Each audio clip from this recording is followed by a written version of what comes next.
Bank of Baroda customer request form. ಈ ಫಾರಮನ್ನು ನಾವು ಈಗಾಗಲೇ ಬ್ಯಾಂಕ್ ಆಫ್ ಬರೋಡಾದಲ್ಲಿ ಅಕೌಂಟನ್ನು ಹೊಂದಿರ್ತೀವಿ. ಅದ್ರ ಮೇಲೆ ನಾವೇನಾದ್ರೂ ಅಪ್ಡೇಟ್ ಮಾಡೋದಿದ್ದರೆ, ಪಾನ್ ಕಾರ್ಡ್ ಲಿಂಕ್ ಮಾಡೋದಿದ್ದರೆ, ಆಧಾರ್ ಕಾರ್ಡ್ ಲಿಂಕ್ ಮಾಡೋದಿದ್ದರೆ, ಮೊಬೈಲ್ ನಂಬರ್ ಚೇಂಜ್ ಮಾಡೋದಿದ್ದರೆ, ಅಥವಾ ಸ್ಯಾಲ್ರಿ ಅಕೌಂಟನ್ನು ಚೇಂಜ್ ಮಾಡೋದಿದ್ದರೆ, ಪ್ರತಿಯೊಂದಕ್ಕೂ ಸುಮಾರು 46 ರಿಕ್ವೆಸ್ಟ್ಗಳನ್ನು ತುಂಬಲು ನಮಗೆ ಬ್ಯಾಂಕ್ ಆಫ್ ಬರೋಡದಿಂದ ಹೋದ ತಕ್ಷಣ ನಮಗೆ ಈ ಫಾರಮನ್ನು ಕೊಡ್ತಾರೆ. ಇದಕ್ಕೆ ಸಂಬಂಧಪಟ್ಟಂತಹ ನಾವು ಯಾವುದಕ್ಕೆ ಅಪ್ಡೇಟನ್ನು ಕೊಡ್ತೀವಿ ಅದಕ್ಕೆ ಸಂಬಂಧಪಟ್ಟಂತಹ ನಮ್ಮ ಹತ್ರ ಫಾರಮ್ಗಳನ್ನ ಇಸ್ಕೊಂತಾರೆ. ಇದನ್ನು ತುಂಬೋದು ಹೇಗೆ ಅನ್ನೋದನ್ನು ನೋಡ್ಬೇಕು. ಯಾಕೆಂದರೆ ನಾವು ಏನೇನೋ ಗೊತ್ತಿಲ್ಲದೇ ನಾವು ಯಾವುದಕ್ಕೋ ಒಂದು ಟಿಕ್ ಮಾಡೀವಿ ಅಂತಂದರೆ ನಮ್ಮ ಸ್ಯಾಲ್ರಿ ಅಕೌಂಟಿಂದ ನಮಗೆ ಗೊತ್ತಿಲ್ಲದಂತೆ ನಮ್ಮ ಅಕೌಂಟಿಂದ ದುಡ್ಡನ್ನು ಕಟ್ ಮಾಡ್ತಾರೆ. ಹಾಗಾಗಿ ಈ ಫಾರಮನ್ನು ಅತ್ಯಂತ ಎಚ್ಚರಿಕೆ ಮತ್ತು ಜವಾಬ್ದಾರಿಯಿಂದ ನಾವು ತುಂಬಬೇಕಾಗುತ್ತೆ. ನೋಡ್ತಾ ಹೋಗೋಣ. ಫಸ್ಟು ಬ್ಯಾಂಕ್ ಹೆಸರನ್ನು ತುಂಬಬೇಕು. ಬ್ಯಾಂಕ್ ಆಫ್ ಬರೋಡಾ ಅಂತ ತುಂಬಬೇಕು. ಬ್ರ್ಯಾಂಚ್ ಎಲ್ಲಿದೆ, ಹೊಸದುರ್ಗ, ತುಮಕೂರು, ಬೆಂಗಳೂರು ಎಲ್ಲಿದೆ ತುಂಬಬೇಕು. ಮತ್ತು ಆ ಡೇಟ್ ನಾವೆಂದು ಈ ಫಾರಮನ್ನು ತುಂಬಿಕೊಡ್ತಿದ್ವಿ ಆ ಡೇಟನ್ನು ಎಂಟ್ರಿ ಮಾಡಬೇಕು. ನೆಕ್ಸ್ಟ್ ಇಲ್ಲಿ ಫಸ್ಟ್ ಅಪ್ಲಿಸೆಂಟ್ ನೇಮ್ ಇದೆ, ಅಂದರೆ ನಮ್ಮ ಒಬ್ಬರು ಮಾತ್ರ ಖಾತೆಯನ್ನು ಹೊಂದಿದರೆ ಈ ಒಂದು ಮಾತ್ರ ಫಸ್ಟ್ನೇದಕ್ಕೆ ಮಾತ್ರ ನಾವು ನಮ್ಮ ಹೆಸರನ್ನು ಬರೀಬೇಕು. ಏನಾದರೂ ಜಂಟಿ ಖಾತೆ ಇದ್ದರೆ ಅವರು ಎರಡನೇ ಜಂಟಿ ಖಾತೆ ಇದೆ ಅಂದರೆ ಇದಕ್ಕೂ ಮೊದಲನೇ ಹೆಸರು ಬರೀಬೇಕು, ಮತ್ತು ಇನ್ನೊಬ್ರದ್ದು ಯಾರು ಜಂಟಿ ಖಾತೆ ಇದೆ ಅವ್ರ ಹೆಸರನ್ನು ಬರೀಬೇಕು. ಆಲ್ಮೋಸ್ಟ್ ಅಲ್ಲಿ ಜಂಟಿ ಖಾತೆ ನಮ್ಮಲ್ಲಿ ಇಲ್ಲ ಅಂತಂದರೆ ನಾವು ಫಸ್ಟ್ ಏನಿದೆ ಅಲ್ಲಿ ನಮ್ಮ ಹೆಸರನ್ನು ಸಂಪೂರ್ಣವಾಗಿ ಇಂಗ್ಲೀಷಲ್ಲಿ ಬರೀಬೇಕು. ನೆಕ್ಸ್ಟ್ ಅಕೌಂಟ್ ನಂಬರನ್ನು ಇಲ್ಲಿ ತುಂಬಬೇಕು. ನೆಕ್ಸ್ಟ್ ನಮ್ಮ ಮೊಬೈಲ್ ನಂಬರನ್ನು ತುಂಬಬೇಕು.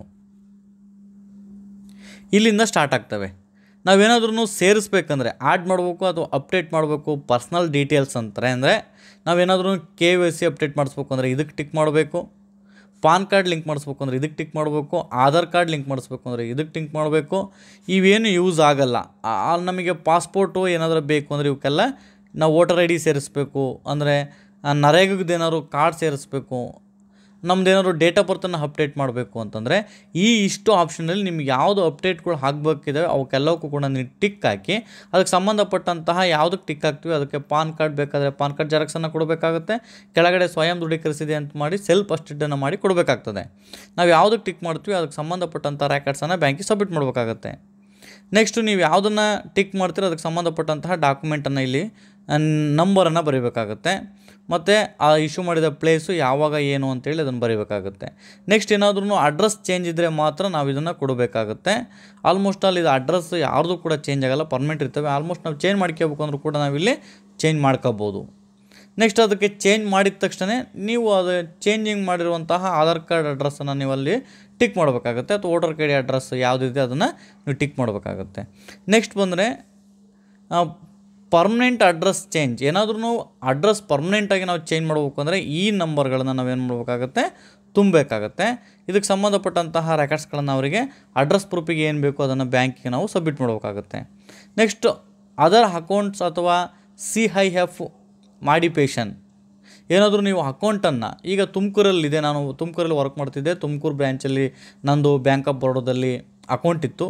ಈಗ ನಂದು ಬೆಂಗಳೂರಿಗೆ ಟ್ರಾನ್ಸ್ಫರ್ ಆಯಿತು ಅಂದಾಗ ನಾವೇನೂ ಇಲ್ಲ, ಈ ಒಂದು ಕಸ್ಟಮರ್ ರಿಕ್ವೆಸ್ಟ್ ಫಾರಮಲ್ಲಿ 11ನೇ ಕಾಲಮಿಗೆ ಈ ರೀತಿ ಟಿಕ್ ಮಾಡಿಬಿಟ್ಟು ಅವರಿಗೆ ಅದನ್ನ ಟಿಕ್ ಮಾಡಿರೋದನ್ನು ಯಾರು ಕೂತಿರ್ತಾರೆ ನಮ್ಮನ್ನು ರಿಸೀವ್ ಮಾಡೋಕ್ಕೆ ಅವ್ರ ಹತ್ರ ಆ ಫಾರಮನ್ನು ಕೊಡಬೇಕಾದ್ರೆ ಹೇಳಬೇಕು, ಈ ಫಾರಮನ್ನು ನಾನು ಟ್ರಾನ್ಸ್ಫರಿಗೆ ಟಿಕ್ ಮಾಡೀನಿ ಅಂತ ಹೇಳ್ಬಿಟ್ಟು. ನೀವು ಯಾವ ಬ್ರ್ಯಾಂಚಿಗೆ ಟಿಕ್ ಮಾಡ್ತಿದ್ದೀರಿ, ಈಗಾಗಲೇ ನಾನು ತುಮಕೂರಲ್ಲಿ ನಂದು ಇತ್ತು ಬ್ಯಾಂಕ್ ಅಕೌಂಟು, ಈಗ ನಂದು ಬೆಂಗಳೂರಿಗೆ ಟ್ರಾನ್ಸ್ಫರ್ ಆಯಿತು, ಆ ಬೆಂಗಳೂರಿನಲ್ಲಿರುವಂತಹ ಬ್ರ್ಯಾಂಚ್ ಹೆಸರನ್ನು ಇಲ್ಲಿ ಬರೀಬೇಕು.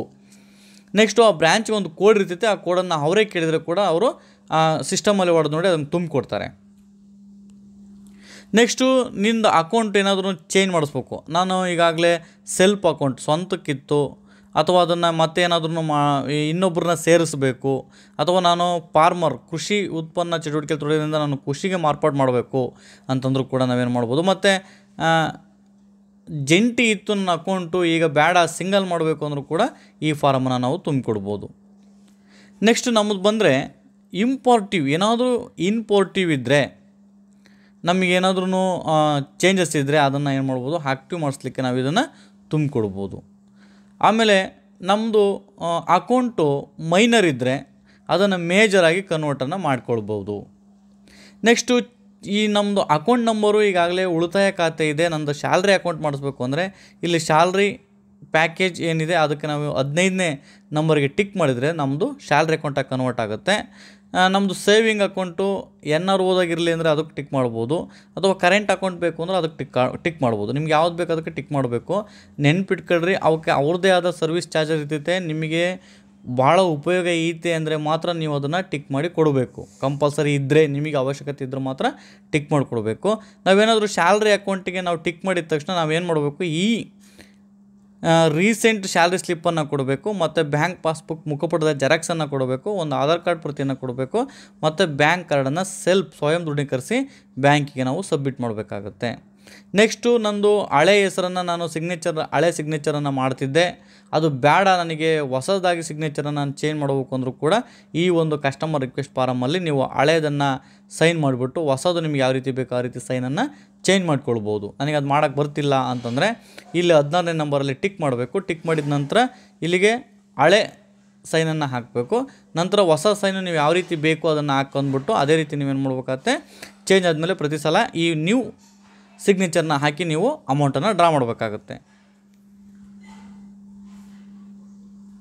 ನೆಕ್ಸ್ಟು ನೀವು ಏನಾದ್ರೂ ಬ್ಯಾಲೆನ್ಸ್ ಚೆಕ್ ಮಾಡಲಿಕ್ಕೆ ಮಾಹಿತಿ ರಿಕ್ವೆಸ್ಟ್ ಬೇಕು ಅಂದರೆ ಇಲ್ಲೂ ಕೂಡ ಕೊಡ್ಬೋದು. ಮತ್ತು ನಾವು PPF ಅಂತ ಬ್ಯಾಂಕ್, ನಾವೇನಾದ್ರೂ ಕಾರ್ಖಾನೆಗಳಲ್ಲಿ ಫ್ಯಾಕ್ಟ್ರಿಗಳಲ್ಲಿ ದುಡಿದಿರುವಂತಹ ಅಮೌಂಟು PPF ರಿಲೇಟೆಡಿಗೆ ಸಂಬಂಧಪಟ್ಟಂತಹ ಸರ್ವಿಸ್ ಬೇಕು ಅಂತಂದಾಗ ನಮಗೆ ಫಿಕ್ಸೆಡ್ ಡಿಪಾಸಿಟ್ ಏನಾದರೂ ಬೇಕು ಅಂದರೂ ಕೂಡ ನಾವಿಲ್ಲಿ ಏನು ಮಾಡ್ಬೋದು, ಇಲ್ಲಿ ನಾವು ತೋರಿಸ್ಬೋದು. ಫಿಕ್ಸೆಡ್ ಡಿಪಾಸಿಟ್ ನಾನು ಇಷ್ಟು ಲಕ್ಷ ಹಾಕ್ತಿದ್ದೀನಿ, ಇದನ್ನು ನಮ್ಮ ಅಕೌಂಟಿಗೆ ಫಿಕ್ಸೆಡ್ ಮಾಡಿ ಅನ್ನೋದು ಸರ್ವಿಸ್ ಬೇಕು ಅಂತಂದ್ರೂ ಕೂಡ ನಾವು ಈ ಕಸ್ಟಮರ್ ರಿಕ್ವೆಸ್ಟ್ ಫಾರಮನ್ನು ಫಿಲ್ ಮಾಡಿಕೊಡ್ಬೇಕಾಗತ್ತೆ.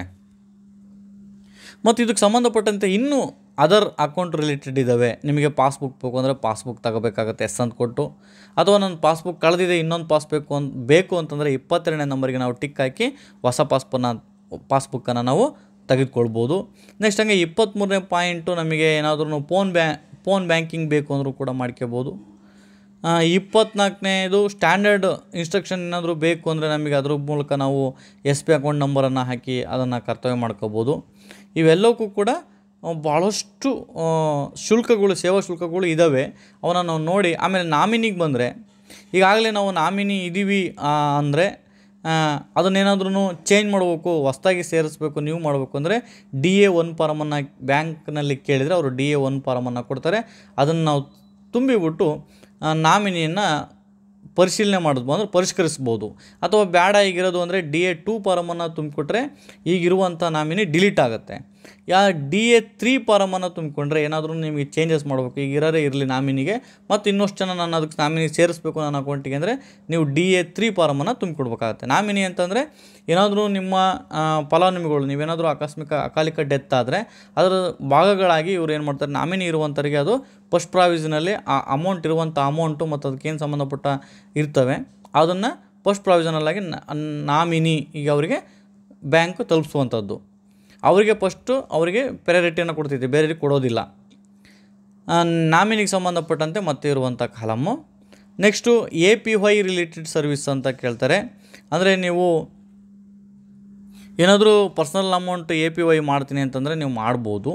ನೆಕ್ಸ್ಟ್ ಬಂದರೆ ನೀವು ಚೆಕ್ ರಿಲೇಟೆಡ್ ಸರ್ವಿಸು, ನಿಮಗೆ ಚೆಕ್ ಬುಕ್ ಬೇಕು ಅಂದರೆ 29ನೇ ಕಾಲಮಿಗೆ ಟಿಕ್ ಮಾಡಿದರೆ ಸಾಕು, ಮುಗಿದೋಯ್ತು. ನೆಕ್ಸ್ಟ್ ನಿಮಗೇನಾದ್ರೂ ಈ ಸೀರಿಯಲ್ ನಂಬರಿಂದ ಈ ಸೀರಿಯಲ್ ನಂಬರ್ವರೆಗೂ ಬೇಕು ಅಂತಂದ್ರೂ ಕೂಡ 30ನೇದಕ್ಕೆ ಟಿಕ್ ಮಾಡ್ಬೋದು. ಇವೆಲ್ಲ ಚೆಕ್ ಬುಕ್ಕಿಗೆ ಸಂಬಂಧಪಟ್ಟಂಥವಾಗಿರ್ತವೆ. ಇದು ನೀವೇನಾದರೂ ಚೆಕ್ ಬುಕ್ ಬೇಡ ಸ್ಟಾಪ್ ಮಾಡಬೇಕು ಅಂತಂದರೆ 31ನೇದು ಏನಿದೆ ಇದನ್ನು ಚೆಕ್ ಬುಕ್ ಬೇಡ ಅಂತೇಳಿ ನೀವು ನಿಮಗೆ ಈಗಾಗಲೇ ಕೊಟ್ಟಿರ್ತಾರೆ ಚೆಕ್ ಬುಕ್ಕನ್ನು. ಆ ಚೆಕ್ ಬುಕ್ನಲ್ಲಿರುವಂತಹ ಚೆಕ್ ನಂಬರು ಎಲ್ಲಿಂದ ಎಲ್ಲಿಗೆ ಸ್ಟಾರ್ಟ್ ಆಗಿದೆ ಮತ್ತು ಎಲ್ಲಿಗೆ ಕ್ಲೋಸ್ ಆಗಿದೆ ಅನ್ನೋದನ್ನು ನೀವು ಆ ನಂಬರ್ಗಳನ್ನು ಹಾಕಿ ನೀವು ಅವ್ರಿಗೆ ಕೊಟ್ಟರೆ ಆ ಒಂದು ಚೆಕ್ ಬುಕ್ಕನ್ನು ಕ್ಲೋಸ್ ಮಾಡ್ತಾರೆ. ನೆಕ್ಸ್ಟು ಡೆಬಿಟ್ ಕಾರ್ಡ್ ಸರ್ವಿಸಿಗೆ ನಮಗೆ ಬೇಕು ಅಂತಂದರೆ, ಅಂದರೆ ATM ಕಾರ್ಡ್ ಬೇಕು ಅಂತಂದರೆ 32ನೇ ನಂಬರ್ಗೆ ನಾವೇನು ಮಾಡಬೇಕು, ಇಲ್ಲಿ ಟಿಕ್ ಮಾಡಬೇಕು ಅಷ್ಟೇ. ಮತ್ತು ಇಲ್ಲಿ ನಾವು ಪರ್ಮನೆಂಟ್ ಅಡ್ರೆಸ್, ನಮಗೆ ಡೆಬಿಟ್ ಕಾರ್ಡು ಯಾವ ಅಡ್ರೆಸ್ಸಿಗೆ ಬೇಕು ಅಂತೇಳಿ ಕಂಪ್ಲೀಟಾಗಿ ನಾವು ಕರೆಕ್ಟಾಗಿ ಅಡ್ರೆಸ್ಸನ್ನು ತುಂಬಬೇಕಿಲ್ಲಿ. ನೀವು ತುಂಬಿರುವಂಥ ಪೋಸ್ಟ್ ಅಡ್ರೆಸ್ಸಿಗೆ ಅದು ATM ಕಾರ್ಡ್ ಅಥವಾ ಡೆಬಿಟ್ ಕಾರ್ಡ್ ಬರುವಂಥದ್ದು. ನೆಕ್ಸ್ಟ್ ನೀವು ಆ ಡೆಬಿಟ್ ಕಾರ್ಡನ್ನು ಬ್ಲಾಕ್ ಮಾಡಬೇಕು ಅಂತಂದರೆ 33ನೇ ಏನು ಬಾಕ್ಸ್ ಇದಕ್ಕೆ ಟಿಕ್ ಮಾಡಿಬಿಟ್ಟು ನೀವು ಆ ಕಾರ್ಡ್ ನಂಬರನ್ನು ಬರೆದ್ರೆ ಅದು ಬ್ಲಾಕ್ ಮಾಡ್ತಾರೆ. ರಿಕ್ವೆಸ್ಟ್ ಫಾರಮನ್ನು ಕೊಟ್ಟರೆ, ಕಸ್ಟಮರ್ ರಿಕ್ವೆಸ್ಟ್ ಫಾರಮನ್ನು ಕೊಟ್ಟರೆ ಬ್ಲಾಕ್ ಮಾಡ್ತಾರೆ. ನೆಕ್ಸ್ಟ್ ಇಂಟರ್ನೆಟ್ ಬ್ಯಾಂಕಿಂಗ್ ಸರ್ವಿಸ್ ಬಗ್ಗೆ ಇರುವಂತಹ ಕಾಲಮ್ಸ್ಗಳು. ನೆಕ್ಸ್ಟು ಪೆನ್ಷನ್ ಸರ್ವಿಸ್ಗೆ ಸಂಬಂಧಪಟ್ಟಂತಹ ಇರುವಂತಹ ಕಾಲಮ್ಗಳು. ನೆಕ್ಸ್ಟ್ ಲಾಕರ್ ಸರ್ವಿಸ್ಗೆ ಸಂಬಂಧಪಟ್ಟಂತೆ ನೀವೇನಾದರೂ ಒಡವೆ ಮತ್ತೊಂದು ಏನಾದರೂ ನೀವು ನಮಗೆ ಲಾಕರ್ ಬೇಕು ಅಂತಂದ್ರೂ ಕೂಡ ನಿಮ್ಗೆ ಯಾವ ರೀತಿ ಲಾಕರ್ ಬೇಕಂತೇಳಿ ನೀವು ರಿಕ್ವೆಸ್ಟನ್ನು ಕೊಡ್ಬೋದು.